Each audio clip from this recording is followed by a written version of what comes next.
This is a work in progress and is still a little bit buggy, but as part of my attempt to make this box a little bit actually useful, I put in some work on random note generation and chords, and they work together pretty well. The way it works is this. If you have something going on, and let's say you're in pattern mode, you can add notes. You can also add chords. So for instance, you can press edit and then you press one of the chords. So then you define the chord you're going to be using. You can define another chord.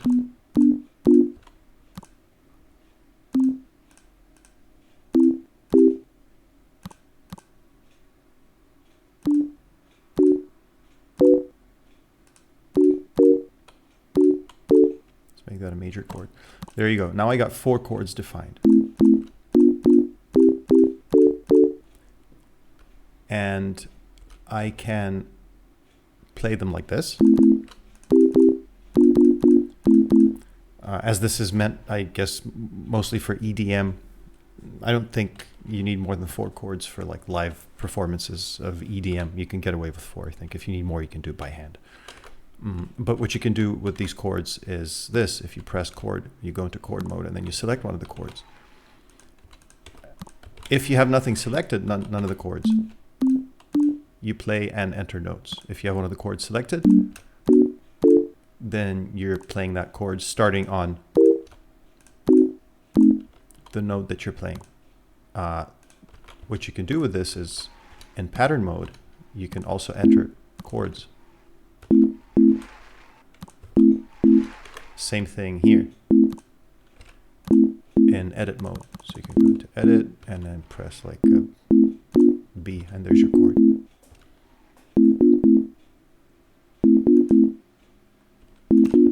Now, that's not very interesting, although it's useful for certain things. There's also random. Now, if you press random, you get random. It's not very pretty. But you can do things with it.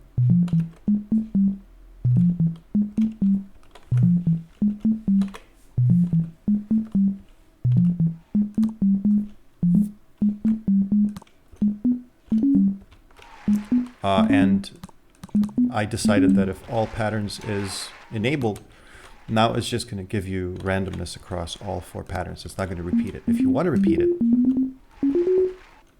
then you're going to have to go copy. And then if all patterns is selected and you press paste, it then just pastes that across all your patterns. But if you press random, then you get different randomness. This way you can get a longer melody going.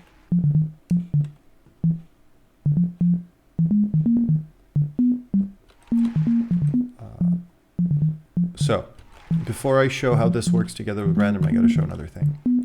So let's say I got this weird melody.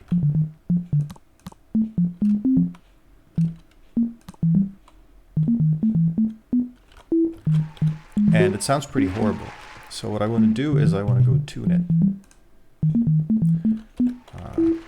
Let's actually do this. Let's erase this and let's do 1/8. That's pretty good.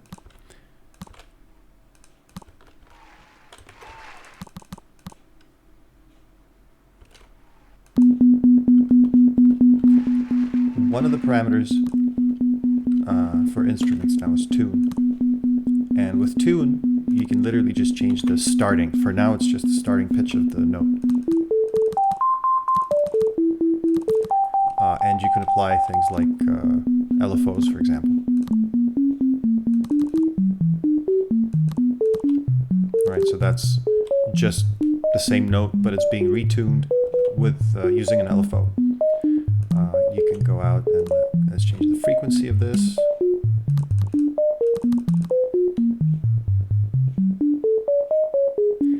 And what I like to do is change the frequency of the frequency, which is fun. There you go.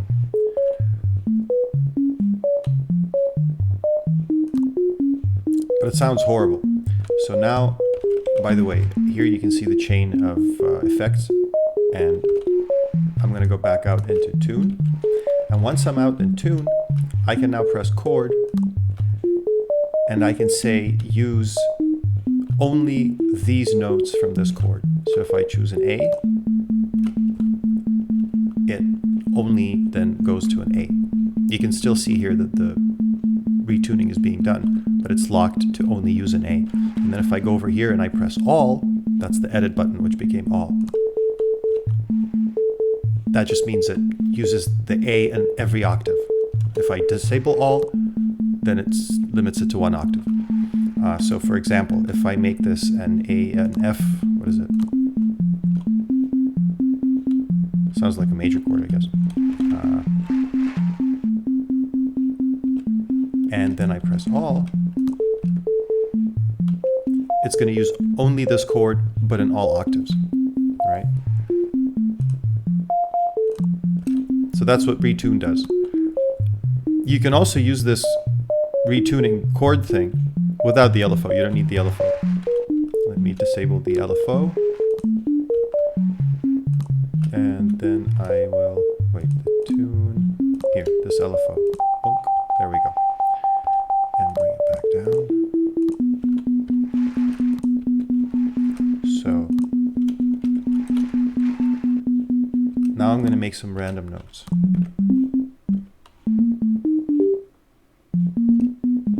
And that sounds pretty horrible, as is to be expected.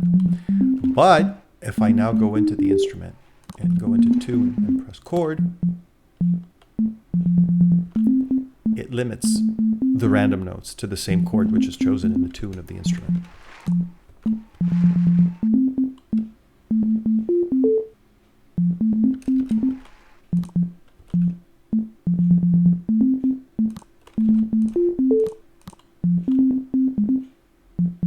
And now it's a minor chord.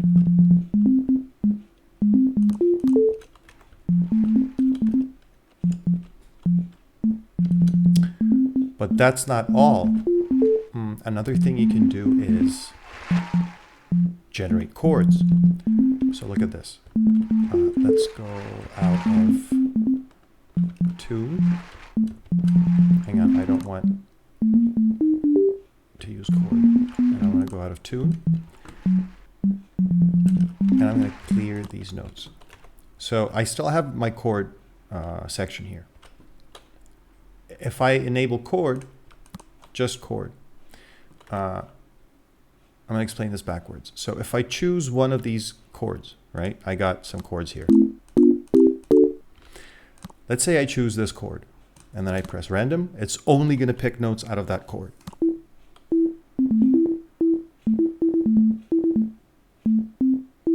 Right? And the way this is useful is, let's say I go into this pattern and I say random, then I go into the next pattern, and then I choose a different chord and I say random.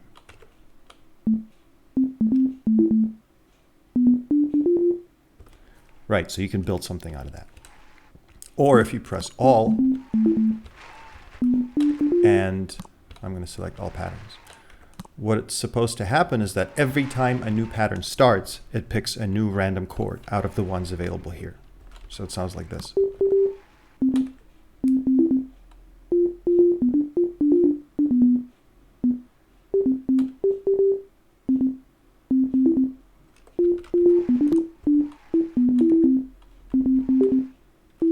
So that's already a lot less random.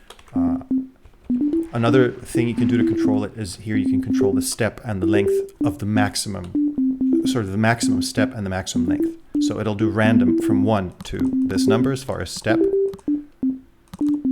and random from, I think, half to this number as far as length. So let's say 4 and 4. Keep all enabled, and let's see what it gives us.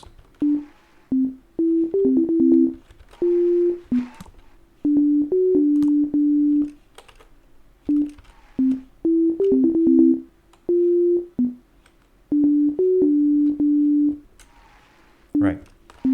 The last thing about random that you can do is if you disable all and you keep only the chord enabled, here's what happens.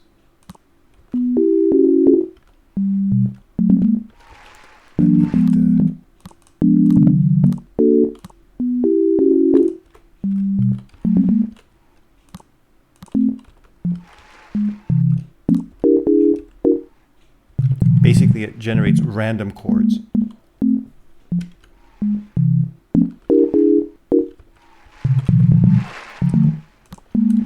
Too bad I have it so that you can only do it in pattern mode.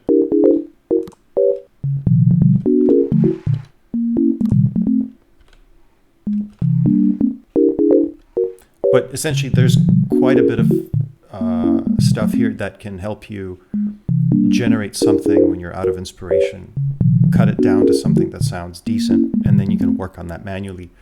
But this, I think, gives you quite a nice range of tools for randomness and also working with chords.